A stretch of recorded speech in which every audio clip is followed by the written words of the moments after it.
அண்மைச் செய்தி. வேங்கை வயலில் போலீசார் குவிக்கப்பட்டிருக்கிறார்கள். விடுதலை சிறுத்தைகள் கட்சியினர் தொடர் உண்ணாவிரத போராட்டம் அறிவிக்கப்பட்டிருக்கும் சூழலில் வேங்கை வயலில் போலீஸ் பாதுகாப்பு போடப்பட்டிருக்கிறது. விவரங்களை செய்தியாளர் சுந்தர் வழங்கிட கேட்கலாம். சுந்தர், வணக்கம். சிபிசிஐடி போலீசார் குற்றவாளிகளை கை காட்டிய பிறகு தற்போது விடுதலை சிறுத்தைகள் உண்ணாவிரத போராட்டத்திற்கான முக்கிய காரணம் என்ன?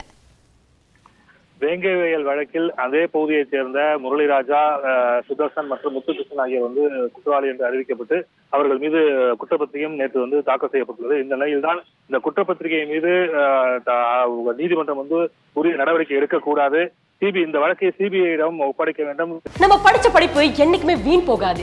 இங்க ஒருத்தர் வீட்லயே ஹோம் டியூஷன் நடத்தி மாசம் 1 லட்சம் ரூபாய் சம்பாதிக்கிறார். எப்படின்னு தெரிஞ்சுக்க ஃப்ரீடம் ஆப்பை டவுன்லோட் பண்ணுங்க. சிபிஐ முறையாக விசாரணை செய்யவில்லை. பாதிக்கப்பட்ட மக்களிடையே குற்றவாளிகளாக சித்தரித்து தற்போது குற்றப்பத்திரிகை தாக்கல் செய்துள்ளனர் என்று பல்வேறு அரசியல் கட்சிகள், குறிப்பாக விடுதலை சிறுத்தைகள், மார்க்சிஸ்ட் கம்யூனிஸ்ட் உள்ளிட்ட கட்சிகள் தொடர்ந்து குரல் எழுப்பி வருகின்றன. இந்த நிலையில் தான் விடுதலை சிறுத்தைகள் கட்சி சார்பில் இந்த வேங்கைவயல் கிராமத்தில் இந்த பாதிக்கப்பட்ட மக்களுக்கு ஏற்பட்டுள்ள அநீதியை கண்டித்து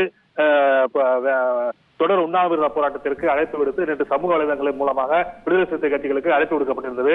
இந்த நிலையில் தான் ஏற்கனவே கடந்த 2 வருடங்களாக வேங்கை வயல் கிராமத்தை சுற்றி 6 சோதனை சாவடிகள் அமைத்து ஊருக்குள் யாரும் நுழைய முடியாதபடி போலீசார் பாதுகாப்பு ஈடுபட்டு வருகின்றனர். இந்த நிலையில் தான் இன்று கூடுதலாக 3 சோதனை சாவடிகளை அமைத்து, குறிப்பாக அதாவது மொத்தமாக கிட்டத்தட்ட 9 சோதனை சாவடிகள் அமைத்து அந்த பகுதியில் யாரும் நுழைய முடியாதபடி, அதாவது வேங்கை வயல் கிராமத்திற்கு யாரும் உள்ளே நுழைய முடியாதபடி தற்போது சோதனை பாதுகாப்பு பணியில் ஈடுபட்டு வருகின்றனர். குறிப்பாக வெள்ளனூர் காவல் நிலையத்திற்கு அருகே ஒரு செக் போஸ்ட் அமைத்து அதற்கு பிறகு யாரும் உள்ளே செல்லக்கூடாது, அந்த பகுதியை சேர்ந்தவர்கள் மட்டுமே அடையாள அட்டை, அதாவது ஆதார் அட்டையை காண்பித்து அங்கு உள்ளே நுழைய வேண்டும் என்பதை வலியுறுத்தி தற்போது சோதனை சாவடி மூலமாக பாதுகாப்பு பணியில் ஈடுபட்டு வருகின்றனர். இன்னும் சிறிது நேரத்தில் விடுதலை கட்சி சார்பில் தொடர் உண்ணாவிரத போராட்டத்திற்காக இங்க அவர்கள் அந்த தொண்டர்கள் குவிய உள்ளனர். இதனால் பரபரப்பான சூழ்நிலை தற்போது ஏற்பட்டுள்ளது. தகவல்களை வழங்கியதற்கு நன்றி சுந்தர்.